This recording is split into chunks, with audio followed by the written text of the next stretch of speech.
L'affiche annonciatrice de cette soirée peut heurter et être sentie comme macabre. Mais la mort n'est-elle pas macabre?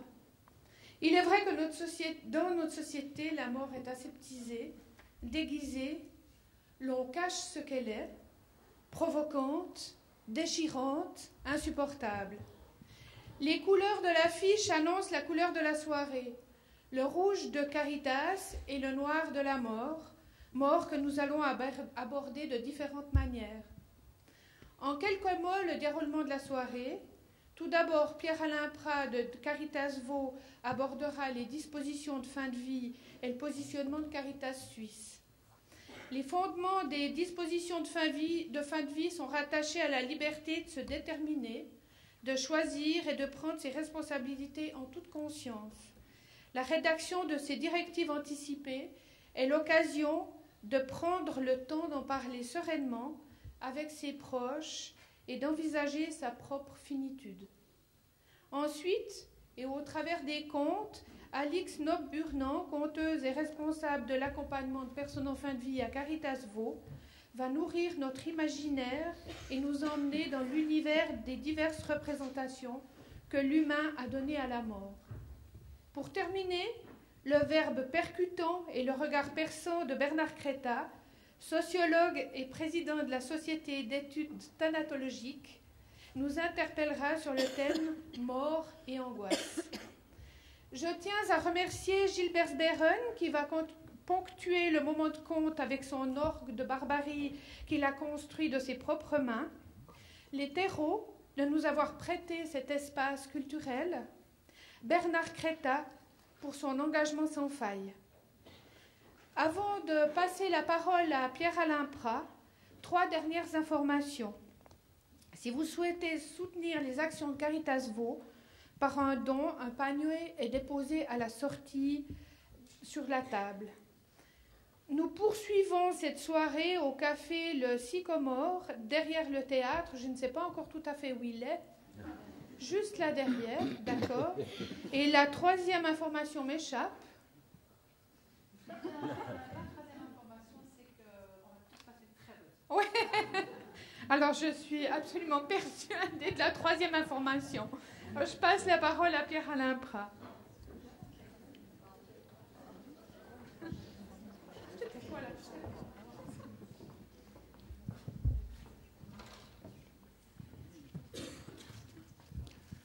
Merci, bonsoir. À mon tour de vous souhaiter la bienvenue. Depuis que je travaille à Caritas, j'ai appris à faire beaucoup de choses. J'ai appris à parler sur beaucoup de thèmes. On m'a aussi demandé de faire beaucoup de choses très différentes. Mais c'est la première fois qu'on me demande de regarder la mort en face ce soir. C'est la première fois aussi qu'on me demande d'introduire un sujet sur la mort. Alors vous me prierez de bien m'excuser. C'était un sujet qui n'était pas très facile pour moi, alors je vais m'aider d'un document papier et je vais le lire en essayant d'être le moins ennuyeux possible. La vie est l'unique expérience humaine dont personne ne s'en sort vivant. Tout au long de cette soirée, Caritas Vaud vous invite à regarder la mort en face, et c'est avec ce qui pourrait ressembler à un proverbe chinois que j'ai le plaisir d'ouvrir les feux ce soir. Je ne savais pas qu'il y avait des bougies, donc. La vie, une expérience humaine dont on ne s'en sort pas vivant. Ainsi formulée, la phrase fait sourire. Elle n'en confirme pas moins une certitude commune à chacune et chacun de nous ici présents. Quels que soient les scénarios de films de nos existences respectives, ils se terminent tous par un épisode commun, un dernier acte, celui de notre mort. Il est vrai que durant de longues années, nous avions quelque peu laissé dans l'oubli ce dernier épisode. Il ne nous emballait pas trop et on préférait le laisser à d'autres, les médecins, les pasteurs, les curés. On préférait leur laisser le soin de composer ce scénario noir-blanc, souvent standard, de ce dernier épisode. Parfois, on ne voyait pas l'intérêt de prolonger le film jusqu'à ce moment ultime. C'est à peine si l'on faisait figurer une petite mention au générique de fin, un nom, suivi de 2 dates en principe. Mais les choses changent. De nouveaux besoins s'affirment. Devenu roi aujourd'hui, l'individu aspire à l'originalité. Fini les scénarios standards. Chacun revendique à faire de son vécu un film d'auteur, une création originale, une réalisation unique. Décider de vivre sa vie, de tourner son film, en quelque sorte. Décider de vivre sa vie, et cette fois jusqu'au bout, sans omettre le script du dernier épisode, à un point tel que celui-ci est en passe de devenir le plus regardé. Mais voilà, les choses se corsent, car autant les individus que nous sommes ont été socialement et culturellement préparés à regarder toutes sortes de créations, des plus diverses aux plus saugrenues pour ce qui a trait au nombre d'épisodes de vécus humains, autant nous sommes encore désemparés pour certains, angoissés pour d'autres, révoltés pour d'autres encore, en découvrant les scénarios forts, poignants, polémiques parfois, avec lesquels les hommes et les femmes d'aujourd'hui écrivent le dernier épisode de leur existence. Certains en appellent à la censure de scénarios qu'ils jugent indignes. D'autres imposent leur version du film comme étant la seule faisant foi. D'autres encore en rajoutent dans le pathétique ou l'émotionnel, espérant ainsi attirer vers eux l'attention du plus grand nombre. Difficile pour vous, difficile pour monsieur, madame, tout le monde, de savoir aujourd'hui quel programme choisir. Mesdames et messieurs, si nous vous proposons ce soir de regarder la mort en face, ce n'est pas par voyeurisme. Pas de scène choc au programme, seulement un peu d'orgue de barbarie avec Gilbert, une proposition de conte sur la mort avec Alix, et un moment de réflexion et d'échange avec Bernard Crétin sur l'angoisse que cette mort suscite chez nous et en nous.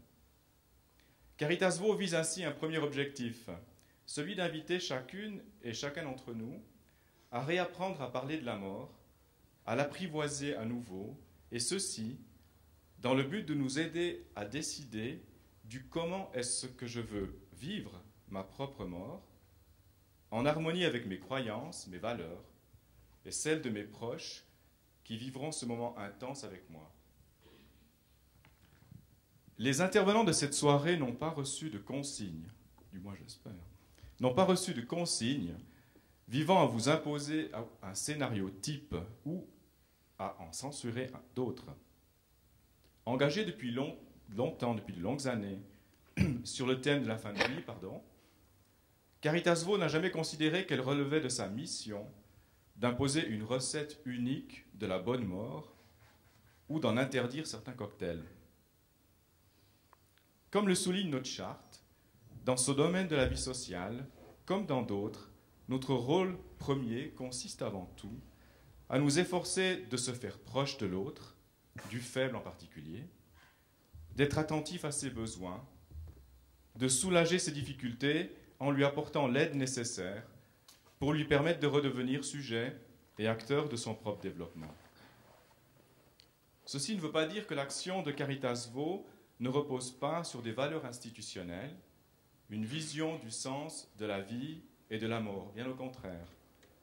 À la demande d'ailleurs de nos bénévoles, notre association a élaboré, voici 2 ans, un document de travail traçant la ligne directrice avec laquelle elle s'engage sur le terrain de la fin de vie. Permettez-moi de vous en lire ici quelques lignes. Il faut s'accrocher parce que c'est une longue phrase. Le point est à la fin.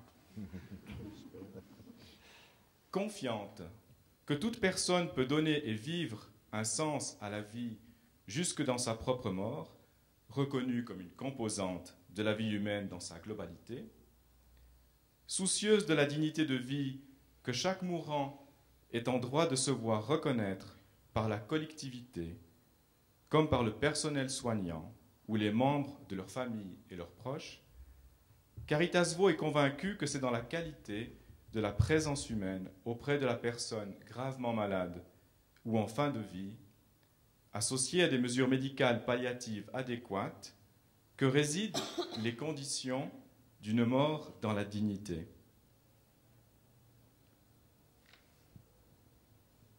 Mesdames et messieurs, avec cette citation, vous aurez compris les valeurs qui animent notre association et déterminent son engagement social tout au long des épisodes du film de la vie humaine. Ce sont ces mêmes valeurs qui ont poussé Caritas Vaud à s'engager pour que le scénario de l'épisode ultime réponde au mieux aux besoins de ce que nous entendons aujourd'hui par une mort digne. Concrètement, cet engagement se décline en 4 axes. Le premier, parler de la mort, ce que je suis en train d'essayer de vous faire, pour nous aider à nous confronter aux questions nouvelles qu'elle pose aujourd'hui à notre société vieillissante. Le deuxième axe, promouvoir les soins palliatifs en s'associant aux efforts de nombreux autres acteurs institutionnels qui œuvrent dans ce domaine. Troisième axe, dans lequel nous avons une grande expérience, offrir un accompagnement bénévole auprès des personnes gravement malades et ou en fin de vie, ainsi qu'un soutien à la famille et aux proches qui en feraient la demande. Et je vois beaucoup de visages connus de bénévoles qui sont engagés dans notre association et je les remercie d'être ici ce soir et je les remercie pour leur engagement. Et enfin, dernier axe, proposer des dispositions en fin de vie pour permettre à chacune et à chacun d'entre nous d'anticiper ses volontés, d'exercer ainsi son droit à l'autodétermination d'une part, en indiquant clairement ses choix et ses besoins aux membres de sa famille, aux professionnels de la santé, aux assistants pastoraux, et d'autre part en ayant la garantie d'être respecté dans ses choix. À ce titre, et ce sera le dernier point de mon intervention, je vous invite en fin de soirée à jeter un coup d'œil sur les nouvelles dispositions en fin de vie récemment éditées par le réseau des Caritas de Suisse. C'est le petit coup de pub. Vous les retrouvez dans cette corbeille, elles sont là. Depuis leur lancement en automne dernier, c'est plus de 8000 exemplaires qui ont été distribués à ce jour dans toute la Suisse. Ce résultat est pour nous encourageant, car il démontre que de plus en plus de personnes réfléchissent à leur mort et anticipent leurs choix, au cas où, le moment venu, elles se retrouveraient dans l'incapacité d'exprimer leur volonté. Ce résultat atteste aussi, je le crois, de la qualité du document, de sa clarté, de la place importante qu'il accorde dans sa conception aux questions autres que strictement médicales, ainsi que du soutien que chacune des Caritas est prête à apporter à toute personne qui souhaiterait être assistée pour le remplir. Je vois enfin une dernière raison à ce succès. Pour toute personne qui fait aujourd'hui le choix de ne pas prendre des mesures visant à provoquer un jour sa mort, les dispositions en fin de vie, à mes yeux, représentent un outil précieux, lui permettant d'affirmer clairement qu'elle ne souhaite pas non plus que sa vie soit prolongée inutilement. Mesdames et messieurs, j'espère que les dispositions en fin de vie proposées par Caritas vous aideront, tout comme moi, à rédiger le script de votre dernier épisode. Je suis plus ou moins au clair avec le mien. Je dois cependant bien reconnaître que je ne suis pas pressé de le regarder. Je préfère bien plus écouter les contes d'Alix. Je lui cède la parole et je vous remercie de votre attention. Merci. Eh bien voilà le moment des contes. Je ne sais pas si Abraham, par qui je vais commencer cette soirée et puis ce conte, était au courant des dispositions de fin de vie. Je ne sais pas si Abraham, le père des pères des pères des pères de certains, avait réfléchi à sa fin de vie. En tout cas, il en avait beaucoup parlé avec Dieu. Ils étaient très copains. Ils avaient beaucoup vécu de choses ensemble. Et puis, un jour, un soir, est-ce que c'était dans une halte? Est-ce que c'était près d'une oasis? Est-ce que c'était en mangeant un mouton? Je ne sais pas très bien. Un jour ou un soir, au repos, à la fraîche, à la brume, voilà que Dieu, tout dans l'élan et la tendresse que lui inspirait la figure d'Abraham, après tout, ils avaient vécu beaucoup de choses ensemble, ils étaient au début d'une longue histoire, et la longue histoire, c'est peut-être nous, allez savoir. Dieu a dit à Abraham, « Abraham, je t'aime. » Et Abraham a dit, « Dieu, moi aussi. » C'est ces grands moments où on se dit des choses importantes. Et Dieu a dit à Abraham, « Abraham, comme je t'aime, tu peux me demander quelque chose ce soir et je le ferai. » Alors Abraham, qui était comme tout un chacun, désireux de vivre le plus longtemps possible, a dit à Dieu, eh bien, puisque tu me le proposes et que ça vient de toi, j'aurais jamais eu, moi, l'audace de te le proposer. J'aimerais te demander une chose qui me tient à cœur, ô Éternel. Je suis jaloux de ton éternité. Dieu a dit, il n'est pas question que tu le deviennes. Non, non, non, non, a dit Abraham, je suis tout à fait au courant de mes limites d'humain, de créature. Ô mon Créateur, mais disons que si pour moi, après tout ce qu'on a vécu ensemble, tu me laissais choisir moi-même le moment de ma fin de vie, ça m'arrangerait. Oh, Dieu a dit, ah, c'est que ça. Oh, ben alors d'accord. Et c'est comme ça que ça s'est conclu. Et depuis, Abraham vit bien. Et depuis, Abraham vieillit. Vieillit. Vieillit. Et même, il atteint l'âge canonique de 800 ans. Et même que ça commence à se voir qu'il vieillit vachement. Et même que ça commence eh ben certainement, Dieu se dit, certainement, il a oublié. Il a oublié qu'on a discuté un soir à la fraîche. Il ne sait plus. Et moi, idiot, se dit Dieu, qui est le seul qui puisse se parler comme ça. Et moi, idiot, je croyais qu'il ne voulait pas. Alors Dieu appelle son ange de la mort et lui dit, va me ramener Abraham. Et l'ange de la mort, immédiatement, bon serviteur obéissant, va au campement et dit à Abraham, je suis l'ange de la mort et je suis prié de te ramener auprès de l'Éternel immédiatement. Alors Abraham lui dit qu'il y a un problème, qu'entre Dieu et lui, il y a un accord. Et qu'on ne peut pas rompre comme ça un accord qui a été passé. Lui, il va très bien, il n'a aucune envie que ça s'arrête maintenant.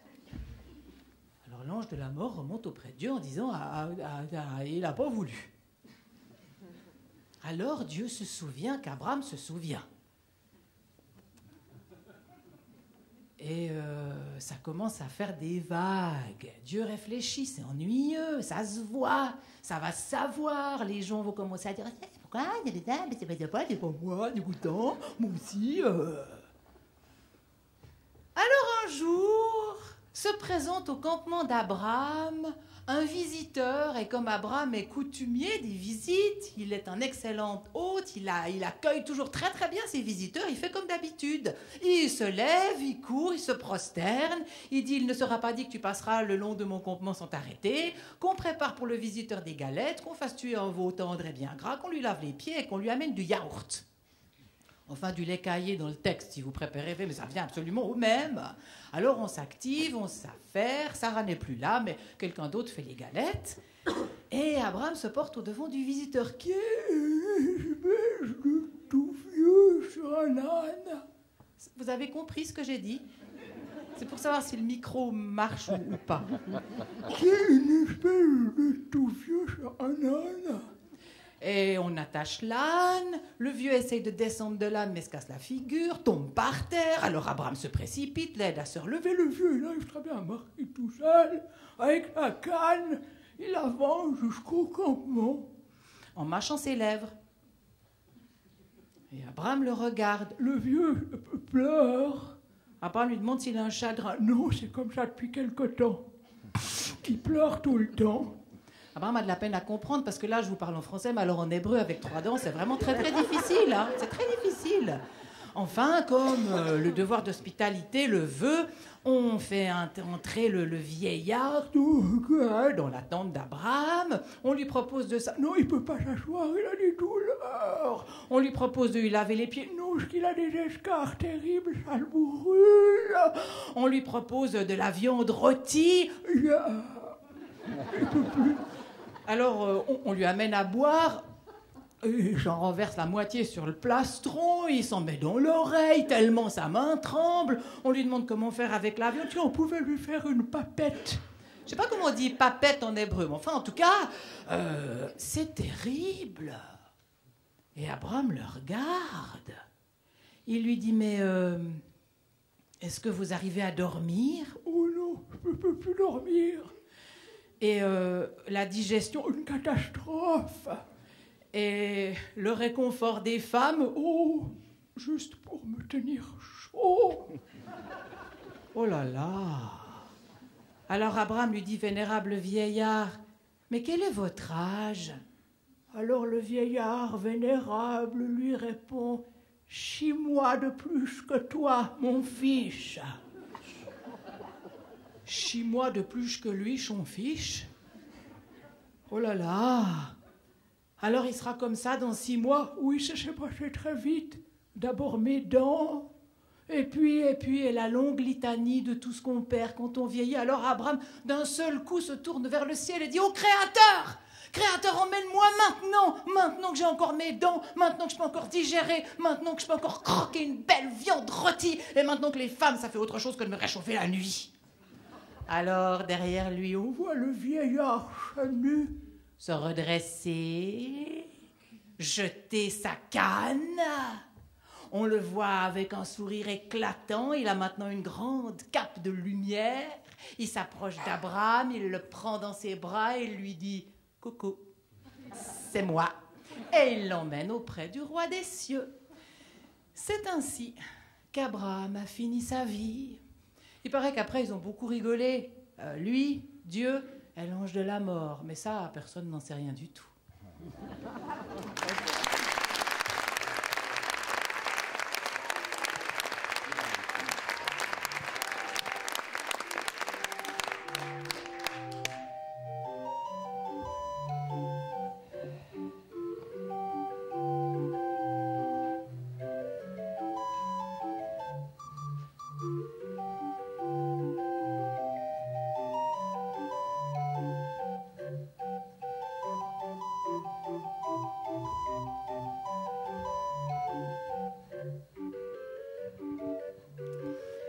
C'est l'histoire la plus ancienne qu'on connaisse sur la rencontre avec la mort. Depuis le temps que des histoires sont racontées dans des contes, des histoires anonymes, toujours, l'homme a essayé de s'enfuir. Chaque fois que la mort était en face de lui, vite, il s'en allait. Et ces histoires sont anciennes, elles n'ont pas d'auteur, elles roulent dans les bouches des gens qui les racontent au suivant. Cette histoire, si elle vous a plu, racontez-la plus loin. C'est comme ça que les contes deviennent vivants. Et il y en a une que j'aime beaucoup, qui raconte qu'un homme, un jour, a fait face à sa manière. Il est arrivé, c'était le soir, il faisait un temps de cochon dehors, un peu comme ce soir, mais je ne sais pas parce que depuis 2 heures je suis ici, donc je ne sais pas comment c'est dehors, mais certainement que ça devait être comme ça, il pleuvait ou il neigeait. Il est arrivé dans une auberge, c'était il y a très longtemps, il est arrivé, il a jeté les quelques pièces qu'il avait dans sa poche, là sur la table, il a demandé à boire, vite. Alors l'aubergiste lui a amené à boire, vite. Et l'homme vidait bouteille, verre sur verre, carafe sur carafe, et on lui reversait à boire, et puis il a commencé à gémir, à geindre, il a dit « Oh là là là là là là là là !» Et à côté de lui, voilà que tout à coup, mais lui, il n'avait pas bien vu quand, il y avait un autre buveur. Et l'autre buveur, accoudé au premier buveur, a ajouté « Oh là là là là là là !» Et le premier a dit « Quelle vie !» Et le second a dit « Tais-toi !» Et le premier a dit « Mais c'est affreux, quelle journée j'ai eue !» Et moi, a répondu le deuxième. Et voilà que de verre en verre, de confidence en confidence, ils ont commencé à s'épancher, enfin surtout le premier. Et il a dit que c'était affreux ce qu'il vivait. Le second a dit que c'était pas marrant ce qu'il vivait non plus. Ouais, mais lui, c'était pire. Oh, bah ça, c'était pas sûr. Mais lui, c'était pire. Il avait quitté la maison ce matin, et puis il pouvait pas rentrer chez lui. Il pouvait pas rentrer chez lui parce que sa femme... elle venait d'avoir son 19e enfant. Et que ça fait rire personne. Parce que un 19e enfant, à cette époque-là, c'était terrible. Il en avait déjà 18, et voilà que le 19e était arrivé. En tout cas, maintenant, qu'est-ce qu'il savait bien compter jusqu'à 20, et il espérait que ça n'arriverait jamais 20. Parce que quand il était sorti, sa femme lui avait dit « Tu ne reviendras pas sans marraine ou sans parrain !» Et lui, il était parti. Il avait marché dans le village et tous les gens qui le voyaient se cachaient parce qu'ils savaient très bien ce qui allait se passer. Il allait arriver vers eux en leur disant « Hey, tu voudrais pas être le parrain de mon fils ?» Et tout le monde était déjà parrain ou marraine de son fils. Il en avait déjà 18. Et puis les villages d'à côté, c'était pareil. Il avait essayé de se cacher pour sauter sur un qui passait comme ça par hasard. Mais tout le monde s'était chuchoté la parole. Et il avait trouvé personne. À cette époque-là, on baptisait les enfants le plus vite possible parce qu'ils avaient une fâcheuse tendance à mourir le plus vite possible. Puis il fallait qu'ils soient baptisés vite, parce qu'alors ça devenait des petits anges. Et lui, il avait trouvé personne. Oh là là là là là là. Et l'autre à côté qui avait fini son verre, il a dit « Bah si tu veux, moi je veux bien. » Ah ouais? Il a dit le premier. « Tu serais d'accord d'être le parrain? » Et le second, il a dit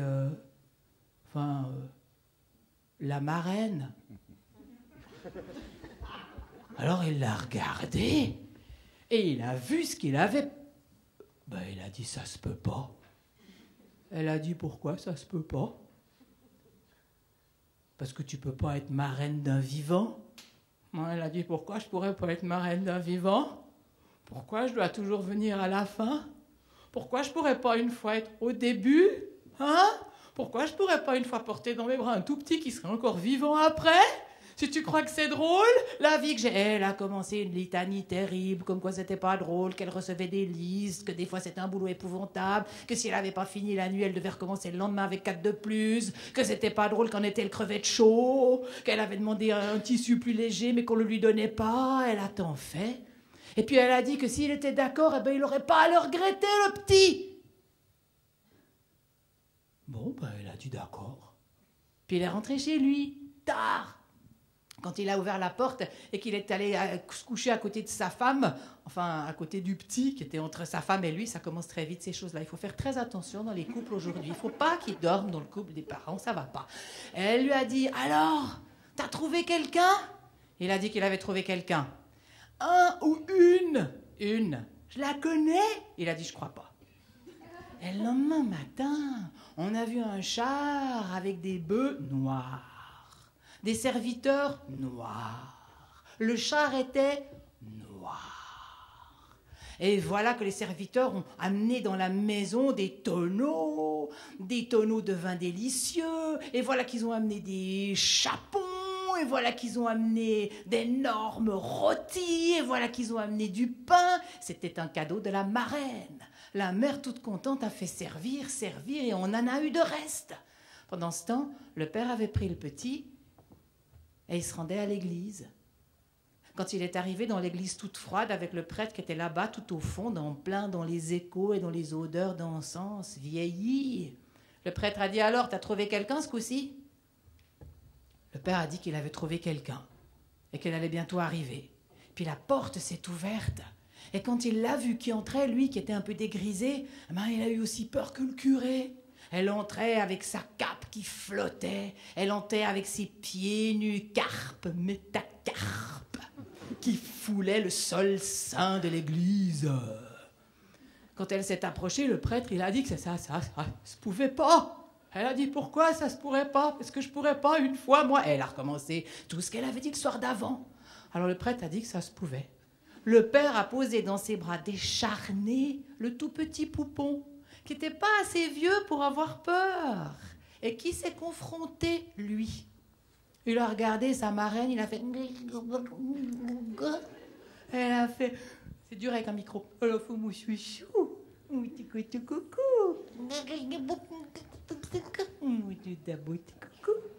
mon petit coucou.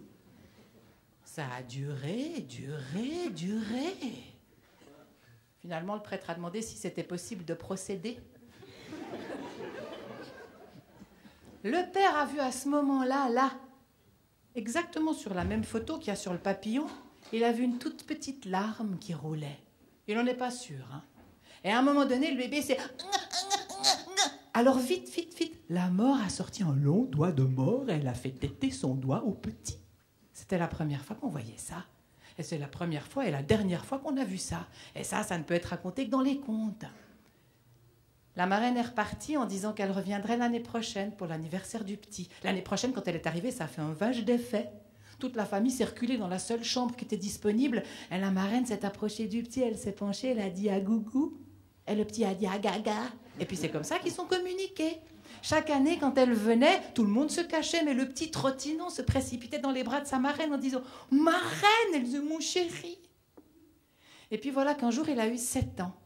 Et quand elle est arrivée, elle l'a pris sur ses genoux. Elle lui a dit « Écoute-moi bien. Jusqu'à maintenant, les cadeaux que je t'ai donnés, c'était des babioles. Maintenant, je vais te donner mon cadeau. Écoute-moi bien.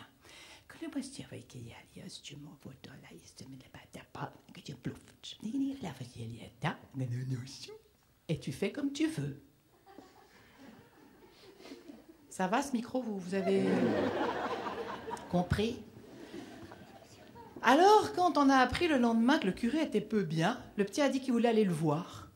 Il a ouvert la porte de chez le curé, il a regardé le curé et il a vu, à la tête du lit, sa marraine. Elle lui a fait... Il a fait... Alors il a regardé le curé, il lui a dit qu'il fallait qu'il regarde dans son nez. Il a regardé dans le nez du curé, il a dit que c'était pas grave et que dans 2 jours, il serait sur pied. Eh ben, personne n'y a prêté attention parce que 2 jours après, le curé était sur pied. Et puis c'est fou, quand on est sur pied, ce qu'on oublie quand on n'était pas sur pied. Mais quand, quelque temps plus tard, la femme du propriétaire était peu bien, le petit a dit qu'il voulait y aller. Et quand il est entré, lui, le seul, il a vu sa marraine au pied de la femme du propriétaire. Alors il a pris un air consterné. Il s'est approché de la femme du propriétaire. Il a dit qu'il voulait voir ses orteils. On a dénudé les orteils. Il a regardé entre le gros et le petit, à droite. Il a dit que c'était très grave, puis que dans 2 jours, elle aurait passé. Eh ben, dans 2 jours, plus tard, elle était morte. On a dit, mais comment il fait ce petit? Et puis ça a été ainsi. Maintenant, quand quelqu'un tombait malade, on allait chercher le petit. Et maintenant, le père menait les conseils du petit, parce qu'il avait des remèdes absolument extraordinaires. Chaque fois qu'il voyait sa marraine à la tête, alors il proposait de la bouillie d'escargot, une tisane d'araignée séchée, mais ces remèdes faisaient merveille. Et il a pu ainsi construire une maison pour ses parents, il a pu rouler carrosse et s'habiller correctement jusqu'au jour où un carrosse encore plus beau que le sien est venu le chercher. On lui a dit que la fille du roi était malade, qu'elle était peut-être aux dernières extrémités, qu'il fallait qu'il vienne. On avait entendu parler de lui jusque dans la capitale. Alors il s'est rendu jusque dans la capitale. Et quand il est arrivé devant le palais, on l'a regardé avec mépris, c'était un bouseux, il sentait la campagne. Il est monté jusque dans la chambre de la princesse, et quand il a vu la princesse, eh ben, il a vu une autre chose. Il a vu sa marraine qui était au pied du lit de la princesse, qui lui a fait un petit signe, et il a vu la princesse. Bon, ben voilà, c'est un conte. Mais dans les contes, qu'est-ce qu'elles sont belles. Puis alors, quand elles sont mourantes, elles sont encore plus belles. Elle avait plus de rouge, elle avait du rose pâle. Elle avait plus de carmin, elle avait du gris rose. Ses cheveux s'étalaient comme un étoilement sur l'oreiller de satin. Elle avait une distinction dans la maladie. Ses longs doigts ivoires reposaient sur le drap fin. Il a regardé sa marraine. Il a regardé la princesse. Et il est sorti dans le couloir. Il a demandé à parler au roi. Il a dit, « Roi, si je guéris votre fille, est-ce que la moitié du royaume, a dit le roi, c'est le prix habituel. Est-ce que je pourrais avoir la main de la fille? C'est en général ce qui se passe aussi, a répondu le roi qui connaissait les usages. Alors le médecin a fait demander 4 hommes forts et solides. Et puis il a fait appeler le chef de la cuisine. Il a demandé que tous dans la cuisine se munissent de casseroles, se munissent de couvercles, se munissent d'objets qui font du bruit en étain et en cuivre, et que tous se rendent sous les fenêtres de la princesse. Et qu'à son signal, ils se mettent à taper avec tout ce qu'ils avaient sous la main. Et puis, au signal, il est entré dans la chambre avec les 4 hommes de chaque côté. Quand sa marraine l'a vu, elle a été étonnée, mais à ce moment-là, on a entendu un chahut sur les fenêtres de la princesse. La mort a regardé par la fenêtre, et au moment où elle regardait par la fenêtre, chaque homme a pris un pied du lit et a tourné le lit. Et quand la marraine s'est retrouvée, elle était debout, à la tête de la princesse. Elle avait dit à son filleul, « Si quand tu me vois au pied d'un malade, tu sauras qu'il n'en a plus pour longtemps. Si par contre tu me vois debout à sa tête, c'est qu'il ne mourra pas. » Et la voilà, à côté de la tête de la princesse.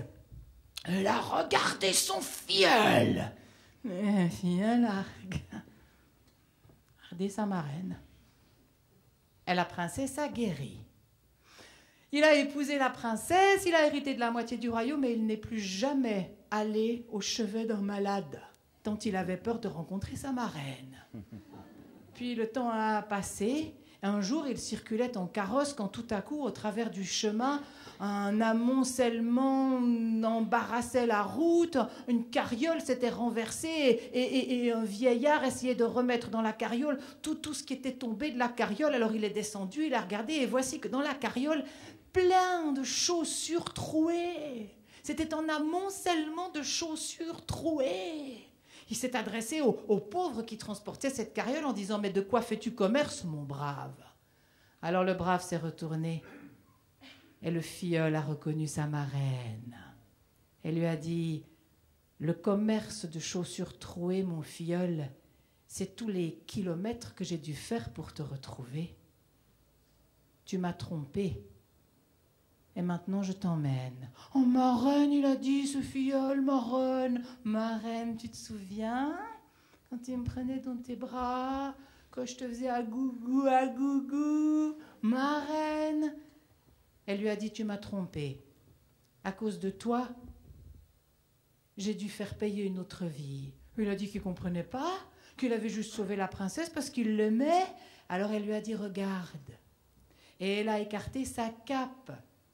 Et d'un seul coup, comme bien d'autres contes, lui, il s'est retrouvé devant une grotte immense. Et devant cette grotte immense, il y avait des bougies, des bougeoirs, des lanternes, des torches. Et il y en avait par centaines, par milliers. Il y en avait sur le sol de la grotte, il y en avait sur les côtés, il y en avait qui pendaient au plafond. Et il a entendu la voix de sa marraine qui disait « Regarde, c'est ici le monde. Chaque bougie, c'est une vie. Certaines déjà sont éteintes, car elles n'ont plus de cire. » La princesse n'avait plus de cire à sa bougie. En changeant le lit, j'ai dû prendre une autre bougie pour l'éteindre et la mettre à sa place. On ne peut pas faire ça. Je suis la mort, je vais chercher ceux qui s'éteignent. Et il a dit, mais alors la mienne, elle est où? Elle lui a montré là devant lui une petite flaque de cire avec une mèche qui faisait ses dernières flamèches. Il a dit, mais tu pourrais pas refaire ce que tu as fait pour ma femme? Elle a dit que c'était pas possible. Une fois déjà, c'était trop dur. Alors lui, sans rien dire, il a regardé sa marraine et il a vu juste à côté de sa petite gouille de cire, il a vu une bougie qui brûlait bien. Et en se précipitant pour prendre la bougie puis pour la mettre à la place de la sienne, il a trébuché, il est tombé, il est arrivé le nez juste devant sa bougie et il a fait « Ah !» Et sa bougie s'est éteinte.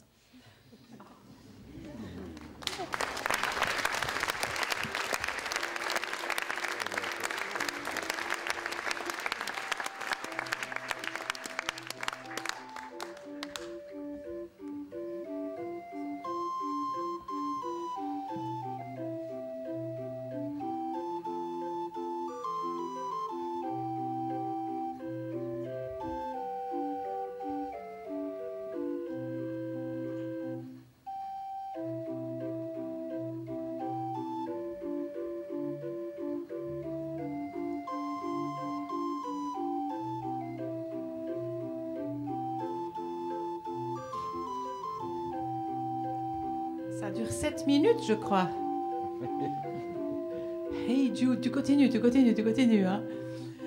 Ça fait un très bon début pour le conte d'après.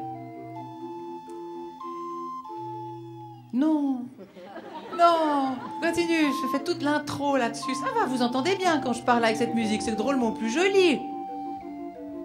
Oui, bon, continue. Alors, il y en a pour approximativement 25 minutes. Ça va. C'était au temps où on la voyait, la mort.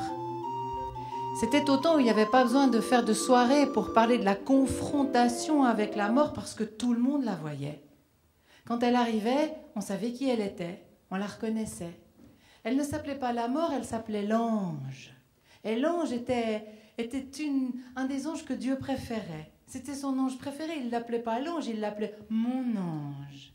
Et il avait un ton de tendresse quand il disait mon ange. Je ne sais pas si c'était un ou une, il y a eu un concile, ils ont parlé très très longtemps pour savoir si c'était un ou une. Je ne sais pas si c'était un ou une, mais c'était l'ange. Et cet ange-là, il était blond, craquant, étincelant comme le serait peut-être le blé ou l'orge, si l'orge se mettait à être un petit peu doux.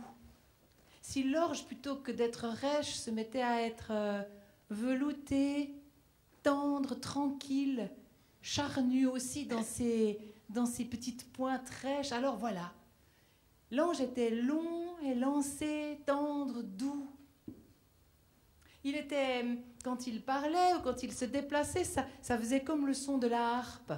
Un son léger, fin, comme si l'air ou si les bougies se mettaient à chanter, un son presque flûté.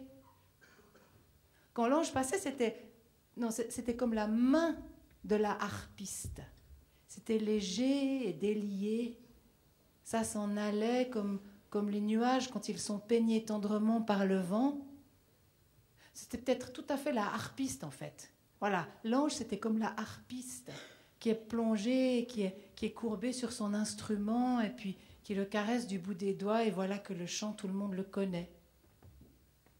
Il était comme ça, l'ange de la mort. On l'appelait l'ange. Et quand il arrivait, les gens souriaient. Quand il arrivait, il écartait les bras pour prendre le petit, ou il tendait la main pour prendre la vieille femme, ou il ouvrait les deux bras pour prendre l'homme et il le serrait contre lui, puis il s'en allait. C'était comme ça avant. Et puis un jour, quand l'ange est revenu, il tenait dans ses bras un tout petit. Et Dieu a demandé ce que c'était que ce tout petit. L'ange a dit que c'était le fils du bûcheron. Mais Dieu a dit, mais je ne t'avais pas demandé de me ramener le fils du bûcheron, mon ange. Je t'avais demandé de me ramener le bûcheron. Je sais, a dit l'ange. Mais quoi, a dit Dieu. Mais sa femme n'a pas voulu. Comment ça, sa femme n'a pas voulu, a dit Dieu. Oui, elle n'a pas voulu. Elle m'a dit, oh non, j'ai encore besoin de lui, prends plutôt le petit à la place. Alors j'ai pris le petit. Non, mais Dieu a dit, mais mon ange, tu as pris position. Tu as été ferme. L'ange avait essayé, mais la femme, elle avait encore une plus grande position que lui. Elle était plus ferme que lui. Mais enfin, mon ange, a dit Dieu, ça va pas. Tu peux pas te laisser faire comme ça. Il faut que tu t'affirmes un petit peu. Hein? Ça va pour cette fois, mais fais attention. Et la fois suivante, quand l'ange est revenu, il tenait une toute vieille. C'était le mari, il avait préféré qu'elle prenne la toute vieille plutôt que sa femme. Mais mon ange, a dit Dieu, c'est pas possible. Tu peux pas te laisser faire comme ça. Il a essayé de lui faire suivre des cours de formation continue pour affirmer sa personnalité. L'art de dire non. De poser les limites. L'ange écoutait Béa, Christine Burki, lui faire des cours bouleversants. Il disait, c'était bien, j'ai beaucoup appris. Je ressors enrichi de cette formation. Mais le lendemain, il se faisait... Alors Dieu l'a pris, il a dit, écoute mon ange, regarde. Et il lui a montré, Dieu dans sa main, un caillou que j'ai oublié de prendre, mais que j'ai à la maison. Un caillou tout rond comme un œuf, mais alors un gros œuf, avec un trou au bout. Il a dit, regarde mon ange, ce caillou. Je suis Dieu. J'ai créé il y a fort longtemps de ça un petit ver, parmi tous les vers de la terre. Et ce ver-là, je l'ai mis tout au fond des océans. C'est un ver aquatique. Mais voilà, ce petit ver est si dodu, si blanc, si tendre qu'il est un véritable appât pour tous les autres qui passent. Alors, je l'ai doté de 2 toutes petites mandibules que personne ne voit. Et ce tout petit ver-là, tendre et dodu à souhait, creuse le dedans des cailloux pour se faire une protection.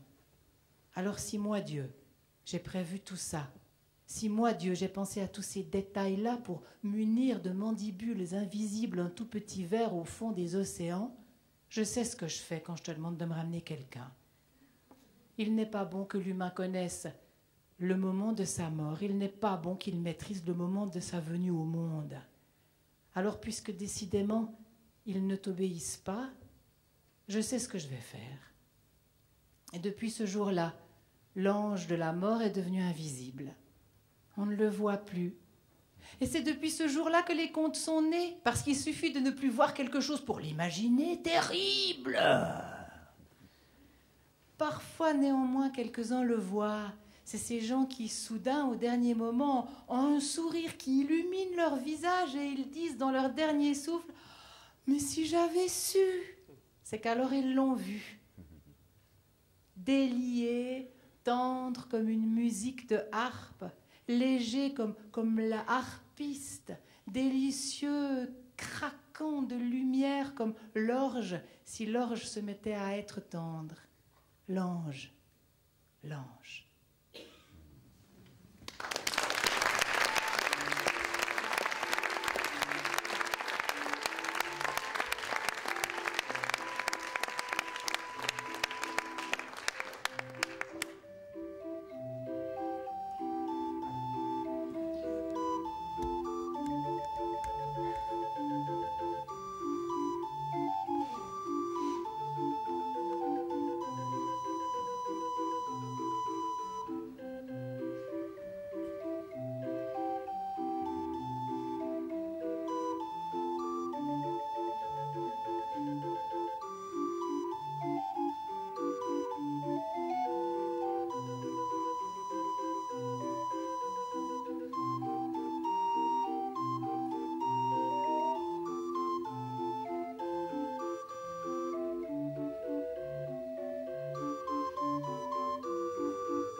y en a énormément de contes sur la mort, énormément. Là, ce soir, je raconte des contes que j'ai encore jamais racontés parce que je me dis que parmi vous, vous les connaissez déjà presque tous, alors il faut innover un petit peu. Enfin, j'innove rien du tout, je vais chercher des histoires anciennes.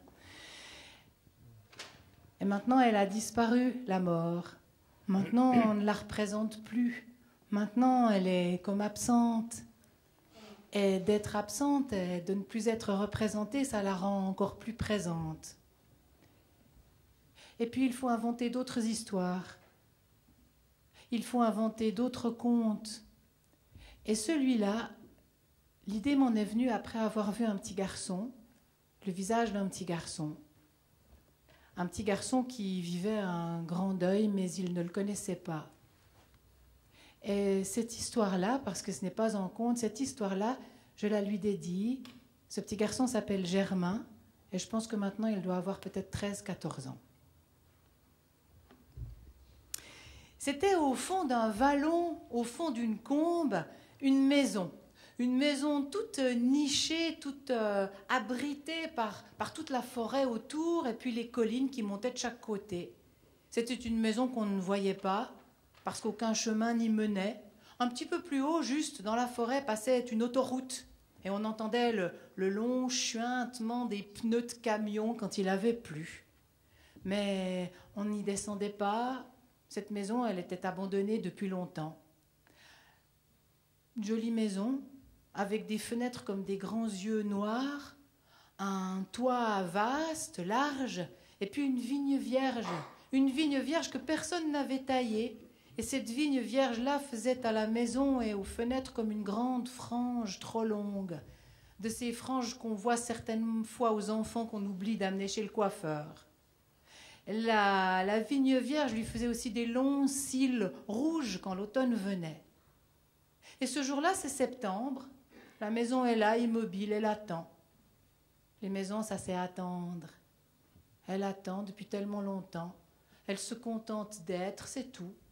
Une maison au creux d'une combe, avec une autoroute qui passe un peu en dessus et le chuintement des pneus quand il a plu. Il y a un poirier qui pousse en espalier juste à côté de la porte d'entrée. Mais la vigne vierge pousse tellement fort qu'on a l'impression que c'est la vigne vierge qui fait ces grosses poires jaunes qui pendent, comme du miel, si le miel devenait solide.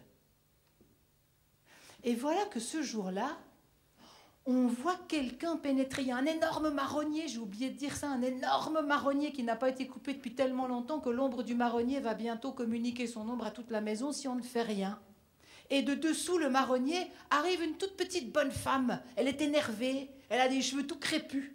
Elle tient un trousseau de clés et un sac et elle demande s'il y a quelqu'un. Elle demande s'il y a quelqu'un, parce qu'elle est en panne là-haut. Et puis c'est vraiment un trou perdu ici. Et puis est-ce qu'il y a quelqu'un qui peut l'aider est-ce qu'il y a un téléphone? Elle part à la maison et puis elle va jusqu'à la porte de la maison, elle tape à la porte, mais la maison ne répond rien. Alors la petite bonne femme s'énerve. Elle bouge, elle remue, elle bouge ses clés. Et puis tout à coup, elle voit les poires. On dirait que la vigne vierge, elle les a faites, ces poires-là, des grosses poires dodues. Elle en prend une de poire, elle croque dedans, et voilà que la poire, elle n'est pas du tout farineuse, elle est toute croquante. C'est quand même un monde qui est personne ici. Elle recule sous le marronnier, elle regarde la maison, puis c'est là qu'elle voit. C'est là qu'elle voit le volet en haut qui pend. C'est là qu'elle voit les yeux noirs de la maison qui la regardent. Alors elle comprend qu'il n'y a personne dans cette maison depuis longtemps. Et puis elle voit le banc à côté de la porte d'entrée, un petit banc en pierre, entouré de vignes vierges et de poires jaunes. Alors elle s'assied sur le banc, elle laisse aller sa tête contre la vigne vierge et puis elle soupire, de toute façon sa journée est fichue. Elle lève les yeux et elle voit le berceau du toit, un berceau ample, généreux. Elle se laisse bercer par ce qu'elle voit. Elle soupire. Et puis tout à coup, c'est comme si la maison, il lui poussait des bras. C'est comme si de chaque côté de la petite bonne femme, 2 bras de châle, de mohair se mettaient là, à côté d'elle. Et la petite bonne femme se laisse aller. On n'entend rien. Juste un bruit d'avion qui passe tout en haut. Puis ça sent bon ça sent bon l'herbe. Il y a un pré qui descend vers la rivière un peu plus bas avec de vieux arbres qui mériteraient d'être taillés. Et quand l'ombre du marronnier vient refroidir ses pieds, la petite bonne femme se lève, elle se retourne, elle regarde la maison. Elle lui dit « Tu m'attends, je reviendrai. » Eh bien, elle a tenu parole. Elle est revenue 2 jours plus tard avec d'autres qui avaient des voitures noires, qui sont descendus, qui ont regardé la maison, qui ont mesuré, qui ont arpenté, qui ont dit que c'était une folie, que ça allait coûter beaucoup trop cher, et puis que cette maison était humide. Elle a tenu bon. Et quand elle est revenue, elle avait une clé à la main. Elle a glissé la clé dans la serrure, elle a ouvert la clé, et puis on l'a entendu qui allait, qui venait, qui se battait contre les fenêtres, qui les ouvrait, et qui disait « Voilà, toi et moi, maintenant, ça commence. » Et ça a commencé. Elle a fait tailler la vigne vierge, elle a fait tailler un peu le poirier, elle n'a pas touché aux arbres, ils étaient trop vieux. Et puis elle a entrepris de raccourcir sérieusement le marronnier qui n'a pas beaucoup apprécié. Et le temps a passé. Chaque fois quand elle partait, tous les matins, elle se retournait vers la maison et lui disait « Tu m'attends, hein? Je reviendrai. » Et puis quelques années plus tard, c'était le mois de septembre, elle s'est retournée vers la maison, elle a dit « Tu m'attends, hein, je reviendrai », mais elle était pressée parce qu'elle était en retard, elle avait eu à peine le temps de faire sa toilette, elle n'avait même pas fini son café, elle a laissé la porte ouverte et puis elle est partie en courant et on a entendu la voiture qui s'en allait. Et bien la maison, elle a attendu, c'était septembre. Et la maison, elle a attendu et c'est devenu octobre. Et la maison, elle a attendu, parce que les maisons, ça sait très bien attendre. Et que les maisons, ça croit ce qu'on leur dit. Et puis la maison, elle a attendu. Et la vigne vierge, quand la petite bonne femme est partie, près de la petite paire de bottes jaunes qu'elle avait depuis qu'elle était là, la vigne vierge, elle a vu juste les pointes qui devenaient un peu rouges. Et les poires, elles étaient belles jaunes.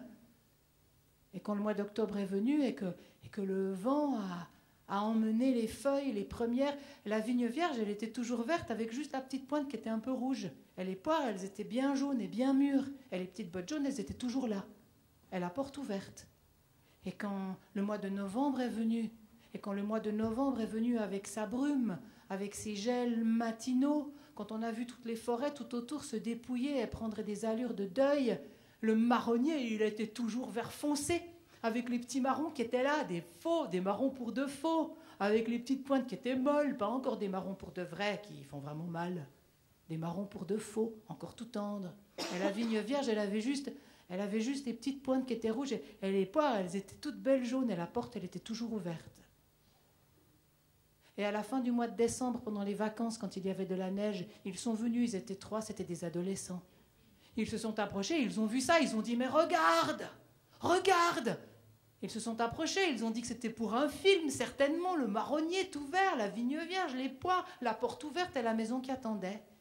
Et il y en a un qui s'est approché, puis il a poussé un cri, il a dit qu'il n'aimait pas ça, puis il est parti en courant. Les autres, ils ont dit qu'il était... Eh bien, ils sont aussi partis très vite. Puis au mois de février, la neige était partout, sauf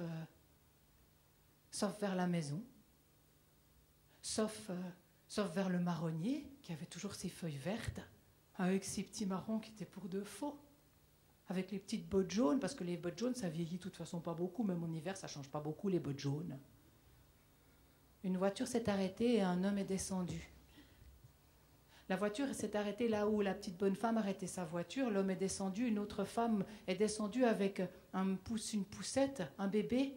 Et puis la femme s'est approchée pendant que l'homme fermait sa voiture. Et puis c'est le petit, quand ils sont arrivés sous le marronnier, qui s'est mis à pleurer, mais à pleurer tellement fort que la femme a dit que ça allait pas. Et puis elle aussi, elle a regardé la maison, elle a dit qu'elle n'aimait pas cet endroit, qu'elle voulait pas rester ici. Elle est montée dans la voiture, l'homme s'est approché et il a senti là près du marronnier une espèce de haine, une espèce de morsure, comme un chat qui fait...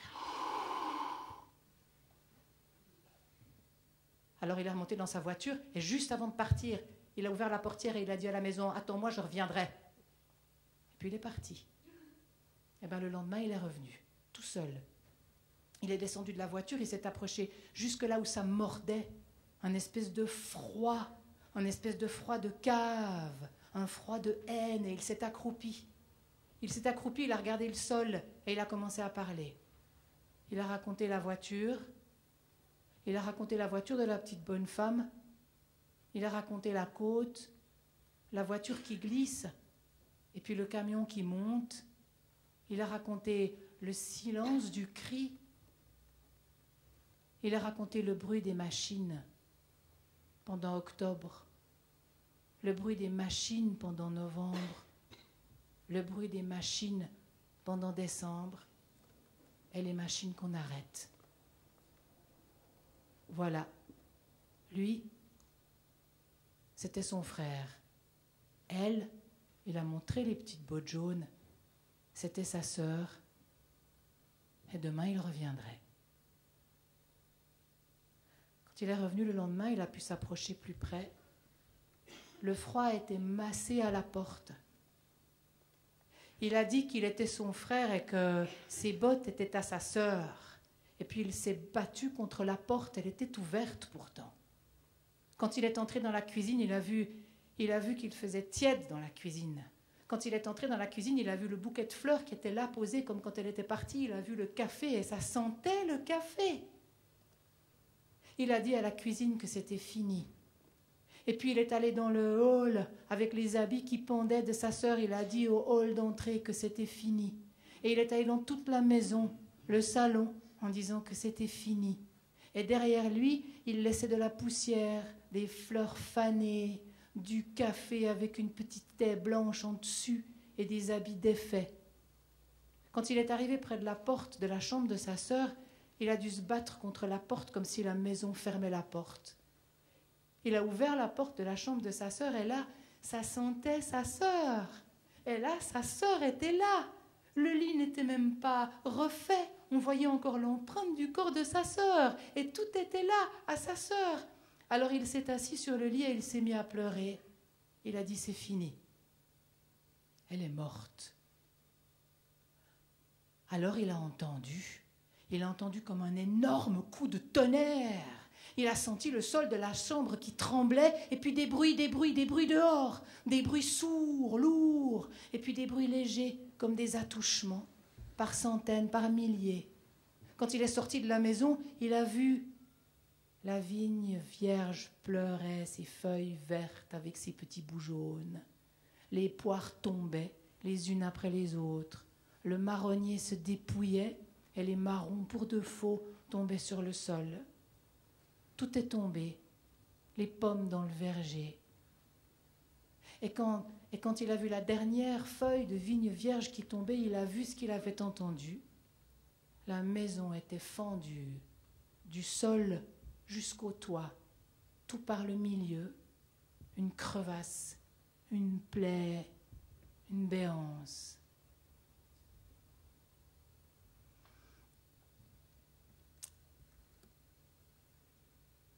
L'année suivante, au mois de septembre, il n'y a pas eu de poire. Le jardinier a dit qu'il fallait le tailler sévèrement, que peut-être il repartirait. Maintenant, sous les moignons du marronnier, on a installé une balançoire. Et le petit se balance. À côté de la paire de bottes jaunes, il y a un tracteur en plastique qui montre ses roues au ciel.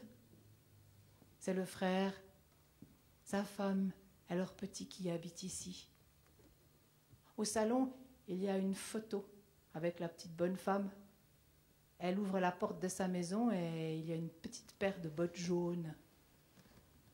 Quand les amis sont venus, qu'ils ont regardé la maison, ils ont dit « Mais dis donc, mais c'est très dangereux. Elle est complètement fissurée, cette maison. Elle est très dangereuse. Vous avez juste remis du crépi comme ça et du ciment. Mais c'est dangereux. » Lui, il a répondu « Non, c'est pas dangereux. Ça, c'est simplement le signe que cette maison, elle vit. »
Alors ça tourne.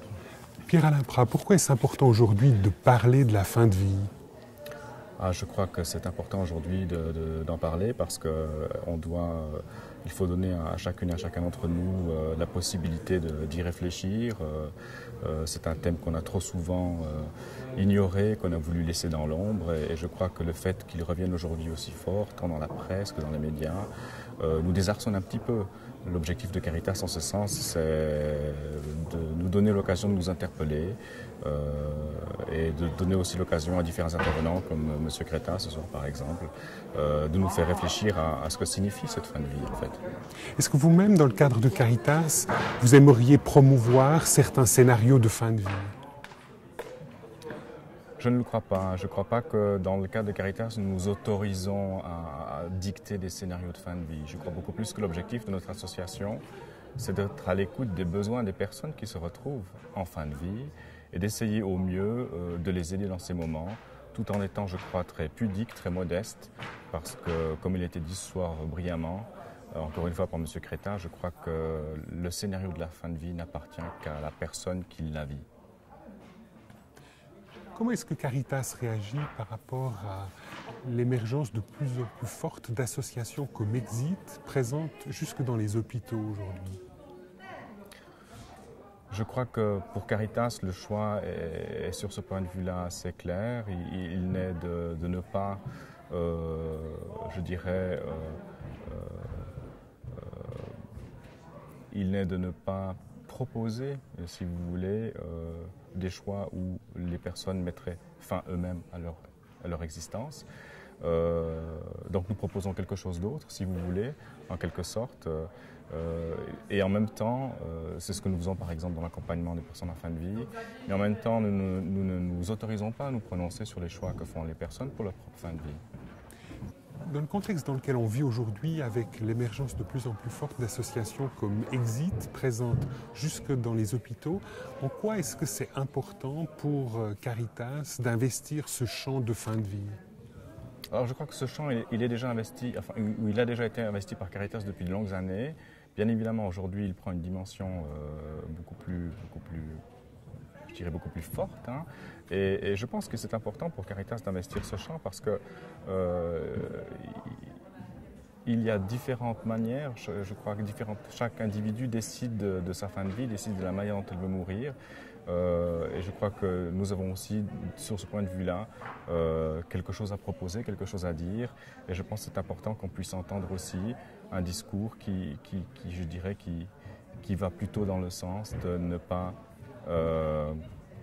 je dirais, de ne pas soutenir ou de ne pas recommander à des personnes de mettre fin à leur jour. Et concrètement, qu'est-ce que vous proposez pour accompagner ces derniers moments de l'existence?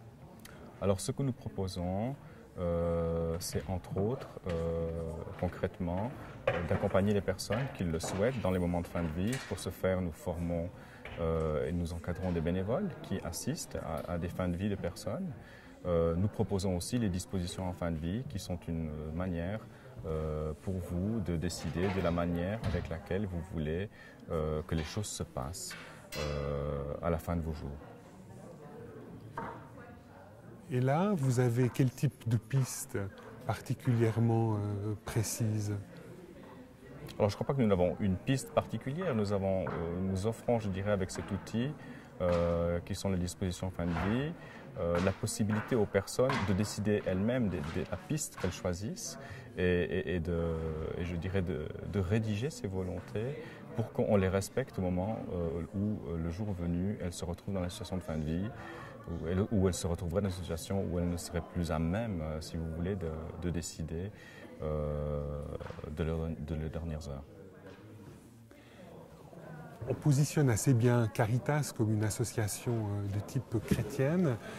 Est-ce que finalement l'évolution des choses aujourd'hui, en relation justement avec la fin de vie, vous pousse à être plus agressif pour essayer de défendre quand même une certaine vision qui quelque part permet à la vie de se poursuivre jusqu'à son terme? Je ne sais pas si le mot agressif est le bon mot. Je crois que peut-être le le développement d'autres formes de fin de vie, la présence de plus en plus forte d'exit par exemple, nous incite peut-être à dire encore plus fort qu'il y a d'autres façons de vivre la fin de vie. Et je crois que c'est peut-être là où nous avons peut-être un souci d'être plus présents et d'amener le message que nous avons amené ce soir. Encore une fois, en respectant les choix que les personnes font, de la manière dont ils veulent mourir, parce qu'en fait, ce choix ils en sont les seuls propriétaires, si vous voulez. Je crois que c'est là la position de Caritas. La position de Caritas, encore une fois, n'est pas de donner un scénario, mais beaucoup plus d'être à l'écoute des besoins des gens et de les aider dans ces derniers moments. En quoi est-ce que pour vous les soins palliatifs sont quelque chose à promouvoir encore aujourd'hui? Alors je ne dirais pas encore aujourd'hui, je pense qu'ils sont vraiment à promouvoir aujourd'hui parce que c'est quelque chose qui n'a encore pas pris la réelle place qu'elle devrait avoir. Je pense que tout le monde a peur de la douleur, tout le monde a peur de souffrir et je crois que les soins palliatifs sont une façon d'atténuer cette douleur. Et les personnes le disent, quand cette douleur-là est atténuée, eh bien, une partie de l'angoisse de la mort est aussi peut-être libérée chez les personnes et elles peuvent envisager de vivre leur fin de vie avec plus de sérénité. Pierre-Alain Prat, comment est-ce que vous réagissez quand vous entendez quelqu'un vous dire « moi j'ai réussi à apprivoiser la mort » ? Alors je pense qu'il y a peut-être là une certaine erreur de langage. Je comprends peut-être l'intention avec laquelle on le dit. Peut-être que cette personne voudra plutôt vous dire qu'elle a appris à apprivoiser ou à tenter d'apprivoiser l'angoisse de sa mort. Je pense même intimement qu'en fait cette angoisse on ne l'apprivoise jamais. Peut-être que c'est une fausse impression qu'on se donne. Je crois peut-être beaucoup plus que le fait de parler de la mort, le fait de se l'imaginer, etc., c'est peut-être beaucoup plus une façon d'apprivoiser la vie et de vivre sa vie avec plénitude. Je suis peut-être plus convaincu de cette lecture-là. Est-ce que vous avez l'impression parfois qu'on se gausse un peu de discours religieux pour justement masquer cette angoisse fondamentale qui pourrait nous habiter ? Par rapport à la mort, bien entendu. Je le pense, oui. Je le pense. Je pense que le religieux, je pense que certains rites aussi sont là beaucoup plus pour atténuer l'angoisse des vivants et de ceux qui restent. Je pense que c'est tout à fait humain aussi, parce que je crois que tout un chacun a peur de ce moment ultime, parce que justement, il ne sait pas qu'est-ce qui va se passer en fait. Et je pense même que cette peur ou que cette angoisse est présente aussi chez les personnes qui choisissent aujourd'hui de mettre délibérément fin à leur jour. Je pense que quelque part, bien sûr, ils auront l'impression d'avoir la maîtrise de la fin parce qu'ils se seront eux-mêmes donné la potion qui leur permettra de mourir. Mais je ne pense pas que ces personnes ont la maîtrise de ce qui va se passer au moment où ils vont mourir, parce que moi je ne le sais pas non plus. Vous travaillez pour une association qui a des racines chrétiennes. En quoi est-ce qu'aujourd'hui, pour vous, la foi peut être quelque chose qui apporte quelque chose dans ces derniers instants de la vie? Je pense que la foi peut peut-être apporter une certaine atténuation de l'angoisse, tout en pensant qu'au moment ultime, l'angoisse sera présente. Je pense que la foi peut aider aussi, dans ce contexte-là, à vivre. Et je pense que la foi peut aussi donner à chaque personne une vision, ou plus qu'une vision,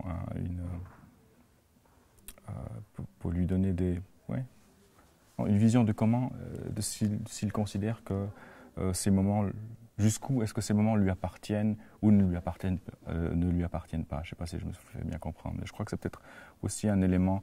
Donc, ce que vous voulez dire par là, c'est que finalement, la personne qui est croyante, qui se rattache à une certaine forme de foi chrétienne, est prête dans ces derniers instants à être disponible, à être disposée à recevoir peut-être la fin, ou peut-être à attendre encore que cette fin se manifeste véritablement. Je le pense, je pense que, ou c'est du moins de cette manière-là que personnellement je vois la question de la mort, en ce sens que ce moment, je vais le vivre un jour, mais le moment ne m'appartient pas, en quelque sorte. Je pense que oui, que certaines, parce que c'est quelque chose que j'ai reçu dans le cadre de ma propre foi et de mon éducation chrétienne, et c'est quelque chose qui m'aide à lire, je dirais, le moment de ma mort. Est-ce que dans le cadre de ce petit fascicule que Caritas publie ces jours autour des nouvelles dispositions en fin de vie, vous tentez justement de valoriser cette disponibilité à autre chose et cette non-maîtrise face à la mort? Oui, parce que dans ces dispositions, il y a toute une plage qui est laissée aux aspects des croyances, aux souhaits que les personnes souhaitent avoir au moment de leur fin de vie, et pas seulement à des aspects médicaux ou liés à la douleur, etc. Je crois qu'il y a un principe de base qui est posé dans cette disposition. C'est une des raisons d'être de cette disposition, c'est que choisissent ou feraient le choix de ces dispositions des personnes qui souhaitent consciemment ne pas mettre fin eux-mêmes à leur jour. Mais je crois qu'il y a beaucoup de personnes qui sont dans cette situation.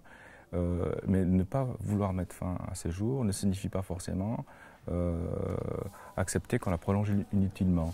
Et je crois que la disposition en fin de vie, les dispositions en fin de vie, se situent exactement dans ce moment-là, à savoir, je ne veux pas, en tant que personne, mettre fin moi-même à mes jours, mais je ne souhaite pas non plus qu'on prolonge ma vie inutilement. Donc je me prononce, je dis expressément dans cette disposition ce que je veux qu'on fasse de mon corps dans le cas où je me trouverais dans une situation où je ne serais moi-même plus à même de dire mes propres souhaits au corps médical, par exemple, ou à mes proches.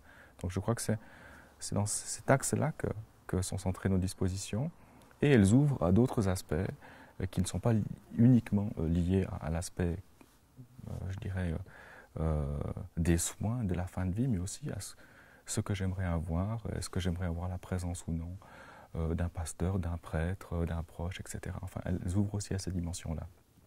Parce que pour vous, aujourd'hui, être au bénéfice d'un tel document permet justement d'éviter d'un côté l'acharnement thérapeutique, et puis de l'autre, peut-être, d'être un peu livré à soi-même dans ces derniers instants? Je le pense. Je pense alors là, je pense que concrètement, ce document peut délivrer beaucoup de personnes de ces angoisses, à savoir l'angoisse de ne pas avoir la maîtrise de ce qu'on va faire de notre propre corps si, pour des raisons médicales, pour des raisons physiques, je ne suis plus en état de me prononcer. Et je crois que dans ce sens-là, oui, ce document est fait pour nous permettre aujourd'hui de dire très clairement et de délivrer aussi les autres, les proches, le corps médical, de décisions qu'ils devraient peut-être prendre à notre rencontre parce que nous ne pouvons plus nous prononcer nous-mêmes. Parce que vous avez l'impression aujourd'hui à Caritas que le corps médical est vraiment en fin de vie auprès de certaines personnes très acharnées dans l'accompagnement thérapeutique? Non, au contraire. Je pense que l'expérience que nous avons dans le cadre de l'accompagnement en fin de vie, avec nos bénévoles, etc., à mon avis, démontre beaucoup plus plutôt le contraire. Aujourd'hui, je crois que les médecins, le corps médical ne plaident plus pour un acharnement thérapeutique. Par contre, ce qui est difficile, c'est d'avoir à prendre cette décision pour l'autre, tout en étant médecin. Et je crois que dans ce contexte-là, si l'autre, moi, la personne malade, a le souci de réfléchir à cette question et d'anticiper et de dire ce qu'elle souhaite, alors elle libère aussi le corps médical de décisions qui sont vraisemblablement dans beaucoup de moments très difficiles à prendre. Donc pratiquement on peut imaginer que ce document peut être remis au médecin qui possède quelque part sur la personne mourante les clés de la fin. Tout à fait. Donc ce document, le but de ce document n'est pas de le laisser dans un tiroir. Le but de ce document est aussi qu'il soit transmis à des personnes clés durant ces moments. Alors la personne clé, c'est peut-être votre médecin de famille qui aura cette information. vos proches, votre épouse, des amis. Et il y a même la possibilité aussi dans ce document de donner une sorte de procuration à un proche, à un ami, qui pourrait venir en votre nom dire au corps médical, par exemple, voilà, je sais que monsieur ne souhaite pas ou madame ne souhaite pas, etc.